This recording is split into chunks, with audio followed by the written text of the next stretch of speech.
समाजोपयोगी पुढाकार नायर सेवा समाजम नाशिकतर्फे गरजू विद्यार्थ्यांसाठी उम्मीद उपक्रमाचा शुभारंभ। सामाजिक उन्नती आणि समाजकल्याणाच्या दिशेने एक महत्त्वपूर्ण पाऊल उचलत नायर सेवा समाजम NSS नाशिकतर्फे उम्मीद together we can make the world a better place या प्रमुख सामाजिक उपक्रमाचा अधिकृत शुभारंभ करण्यात आला। आर्थिकदृष्ट्या दुर्बल घटकातील विद्यार्थ्यांच्या शिक्षणातील अडचणी दूर करण्यासाठी आणि शिक्षणाचा पाया भक्कम करण्यासाठी संस्थेने या मोहिमेची सुरुवात केली आहे। सर्वसमावेशक शिक्षणासाठी महत्त्वाचे पाऊल नायर सेवा समाजमचे अध्यक्ष श्री BN वेणुगोपाल आणि सरचिटणीस श्री R विजयन पिल्लाई यांच्या दूरदर्शी नेतृत्वाखाली संस्थेने हे महत्त्वपूर्ण पाऊल उचलले आहे। सक्षमीकरणाचा खरा मार्ग वर्गखोलीतूनच सुरू होतो हे ओळखून उम्मीद उपक्रमाचा पहिला टप्पा पूर्णपणे विद्यार्थ्यांचे शिक्षण आणि त्याच्या सर्वांगीण विकासासाठी समर्पित करण्यात आला। या उपक्रमांतर्गत आज 5 ऑगस्ट 2026 रोजी मुक्तिधाम येथील नाशिक महानगरपालिका शाळा क्रमांक 57 मध्ये एका विशेष साहित्य वाटप कार्यक्रमाचे आयोजन करण्यात आले। या कार्यक्रमाला नाशिक जिल्हा शिक्षण अधिकारी डॉक्टर सौ मीता चौधरी मुख्य अतिथी म्हणून उपस्थित होत्या। विद्यार्थ्यांना शालेय साहित्याचे वाटप, विद्यार्थ्यांचा शैक्षणिक प्रवास सुलभ व्हावा यासाठी या उपक्रमांतर्गत विद्यार्थ्यांना दैनंदिन अभ्यासासाठी आणि पावसाळ्याच्या दृष्टीने उपयुक्त असणारे स्कूल किट वाटप करण्यात आले। यामध्ये खालील साहित्याचा समावेश आहे: मजबूत आणि दर्जेदार दप्तर, स्कूल बॅग, पेन, पेन्सिल आणि इतर साहित्याने भरलेले पाऊच, वह्या आणि प्रोजेक्ट बुक्स, पावसाळ्यात शाळेतील उपस्थिती खंडित होऊ नये यासाठी छत्री, विद्यार्थी व पालकांकडून आभार। या मदतीमुळे मनापासून भारावून गेलेल्या लाभार्थी विद्यार्थ्यांनी आणि त्यांच्या पालकांनी नायर सेवा समाजमचे अध्यक्ष, पदाधिकारी आणि उपस्थितांचे मनापासून आभार मानले। या शालेय साहित्य त्यांच्या कुटुंबासाठी अत्यंत मोलाचे असून मुलांच्या पुढील शिक्षणासाठी मोठा आधार ठरेल अशी भावना त्यांनी व्यक्त केली। उत्कृष्ट नियोजन आणि संघभावना, शाळेचे मुख्याध्यापक, उपमुख्याध्यापक तसेच सर्व शिक्षक व शिक्षकेतर कर्मचाऱ्यांनी या कार्यक्रमाच्या यशस्वी आयोजनासाठी मोलाचे सहकार्य केले। याशिवाय नायर सेवा समाजमच्या समितीचे सदस्य आणि कार्यकर्त्यांच्या अथक परिश्रमामुळे हा कार्यक्रम अतिशय उत्साहात आणि शिस्तबद्ध पद्धतीने पार पडला। उज्ज्वल भविष्याची उभारणी नाशिक महानगरपालिका शाळा क्रमांक 57 मधील हा उपक्रम म्हणजे नायर सेवा समाजमच्या व्यापक योजनेची केवळ सुरुवात आहे। पालकांचा आर्थिक भार हलका करून विद्यार्थ्यांना शिक्षणासाठी आवश्यक साधने उपलब्ध करून देणे, मुलांमध्ये आत्मविश्वास निर्माण करणे आणि नाशिकमधील प्रत्येक मुलाला समान संधी मिळवून देणे हेच उम्मीद या उपक्रमाचे मुख्य ध्येय आहे। सामूहिक अनुकंपा आणि समर्पित नेतृत्वाच्या जोरावर एक उज्ज्वल व समावेशक भविष्य घडवता येते हेच या उपक्रमातून नायर सेवा समाजमने पुन्हा एकदा सिद्ध केले आहे। सर्वांना नमस्कार।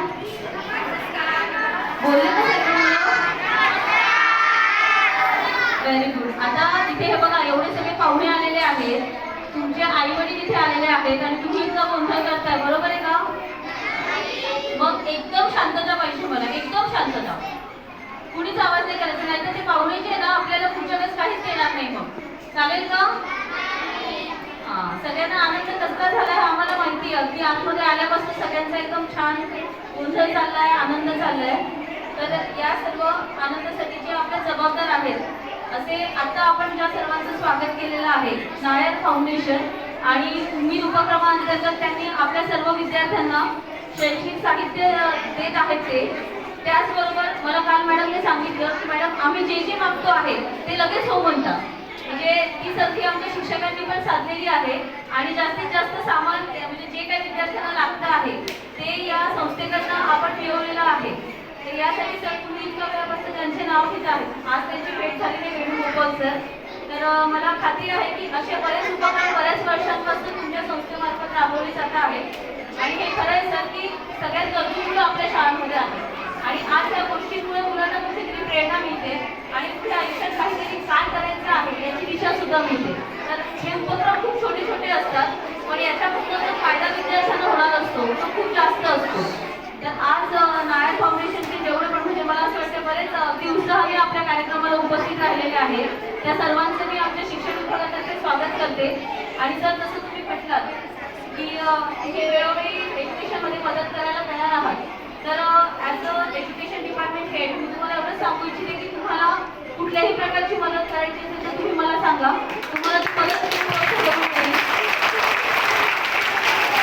आमच्या शाळांमध्ये मला वाटतं मॅडमने सांगितलं त्याप्रमाणे आपण कॅब सुद्धा आम्हाला देत आहात। त्याला जसं इंग्लिश मीडियम शाळांमध्ये असतं, क्लब असतात, हाऊसेस असतात, मुलांना खूप छान वाटत असतं ते, तर त्या पद्धतीने आम्ही आमच्या महानगरपालिका शाळांमध्ये सुद्धा क्लब आणि हाऊसेस तयार केलेले आहेत आणि त्या अंतर्गतच आम्ही रेड, ग्रीन, ब्ल्यू आणि येलो असे वेगवेगळे हाऊसेस केले। एकतर त्याला ड्रेस किंवा मग शिक्षकाला जसं पॉसिबल कॅब अशा पद्धतीने आम्ही ते हाऊसेस आज तुमच्या मदतीने मला वाटतं या शाळांमध्ये पण खूप सुंदर हाऊसेस आता तयार होणार आहेत. आणि पालकांना हेच सांगायचं, आज पालकांना बोलवण्याचा उद्देशच हा होता की आपण मुलांसाठी शाळांमध्ये खूप वेगवेगळे उपक्रम राबवत असतो, तर ते पालकांना समजले पाहिजे. पालकांना नेहमी आपल्या विद्यार्थ्यांच्या मुलांच्या शिक्षणाची काळजी असते आणि शाळेमध्ये शिक्षक सुद्धा तेवढीच आपल्या मुलांची काळजी करत असतात.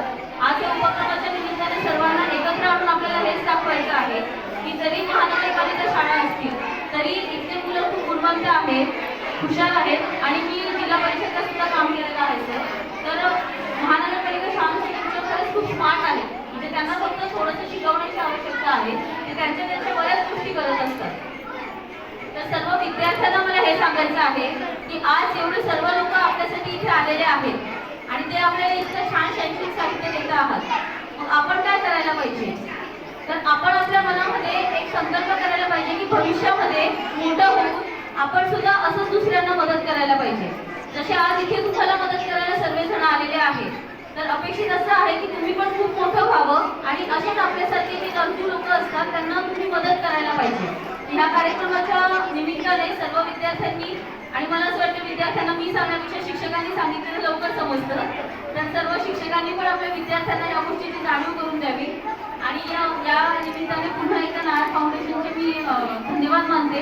आणि अशा पद्धतीचं सर आपण वर्षभरामध्ये अनेक शाळांमध्ये सुद्धा उपक्रम घेऊ शकतो आणि ते आपण घेऊयात. त्यासाठी खरं आज मी इथे आलेली आहे की या निमित्ताने ओळखी होतात आणि जास्तीत जास्त शाळांमध्ये हे काम पॉसिबल होतं.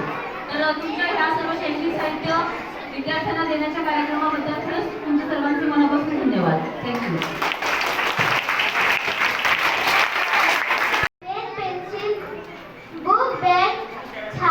छतरी और टोपी मिला है, इसलिए मैं बहुत खुश हूँ. और मैं सर मैडम आप लोगों ने हमें ये सब दिया, इसके धन्यवाद से थैंक यू. एक संस्था स्थापन केलेला आहे 2000ला. ते संस्थेचा उद्देश असा आहे, ते कोणी प्रवर्गीमध्ये राहतात ते माणसाला कसाला उचलून वरती होऊन त्यांना कसाला आपण मदत करतात, ते सगळं आपण काम करतो. विशेष आमच्या संस्था केरळ संस्कृतीमध्ये उपस्थित केलेला आहे. त्याच्यात काय विद्याभ्यासमध्ये विद्या कसाला वाढून द्यायची. केरळमध्ये तुम्हाला सगळ्यांना माहिती आहे एज्युकेशनमध्ये सगळं सपोर्ट करतात. आमच्या गव्हर्नमेंट आमच्या संस्कृती पण असं आहे, तुम्हाला विद्याभ्यास असेल, शिक्षण असेल तरी तुम्ही वाढू शकता. अन्न नाही भेटलं तर पण चालेल, विद्या द्यायला पाहिजे. विद्यार्थी असा एक शब्द आहे, तुम्ही विद्या किती देऊ शकता ते असा विद्या वाढून येईल, असा एक पद्धत आहे. तर तुम्हाला विद्या असल्या तर तुम्ही कोणी ठिकाणा कधी तुम्हाला प्रश्न होणार नाही.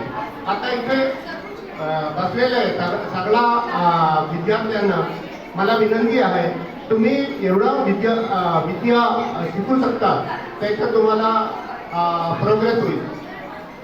आम्ही मराठीमध्ये बोलतात, मला मराठीमध्ये जास्त भाषण देता येत नाही, तरी पण माझ्या काही चुकी असलं तर विनंती मला माफ करा. आणि या ठिकाणी आमच्या एक संस्थेमध्ये प्रश्न वेणुगोपाल साहेब म्हणून आहे, त्यांना हे सगळं आयोजन केलेलं आहे. त्यांना हे सगळं की आम्हाला इन्स्ट्रक्ट देऊन त्यांच्या कारखान्यामध्ये बनवून ते सगळ्यांना वाटवायला सांगितलेलं आहे. त्यांचा एक उद्देश असा आहे की सगळ्यांना आपण एक स्टेपमधून दुसऱ्या स्टेपला कसाला यायची, त्यांना कसाला आपण मदत करायची. आमच्या संस्थेमध्ये पण ते कोणाला फायनान्समध्ये कमी असेल त्यांना मदत करतात, ते रोगी असेल, ते पेशंट असेल त्यांना मदत करायची आहे. आणि कोणाला घर नसलं तर त्यांना मदत करून द्यायची आहे. आणि समाजमध्ये आम्ही नाशिकला वर्षापासून आहे, आमच्या फॅमिली पण वर्षापासून नाशिकला आहे. त्यांना कसं आपण ते स्टँडर्डमधून उचलून दुसऱ्या स्टँडर्डमध्ये आणून द्यायची, त्यांचा उद्देश हेच आहे. त्यांच्या ॲडवाईसप्रमाणे आम्ही हे संस्था चालवत आहे. त्यांचा सगळा सपोर्ट आपल्याकडे आहे. ते या ठिकाणी या संदर्भात आम्ही वेणुगोपाल साहेबांचा फार आभार मानतात आणि त्यांना तुम्हाला हाताने एक गिफ्ट भेटेल ते सगळा वेणुगोपाल साहेबांनी स्वतःची इंटरेस्टमधून दिलेला आहे. आणि अजून आम्ही तुम्हाला आता एक बदल देतो. अजून तुम्हाला या सोसायटीमध्ये एज्युकेशन फील्डमध्ये मॅम कधी पण आपल्याला नाशिकला प्रॉब्लेम असेल, कधी पण आमच्या छोटासा प्रयत्न असेल ते करायला आम्ही तयार आहे. Star news bureau Nashik.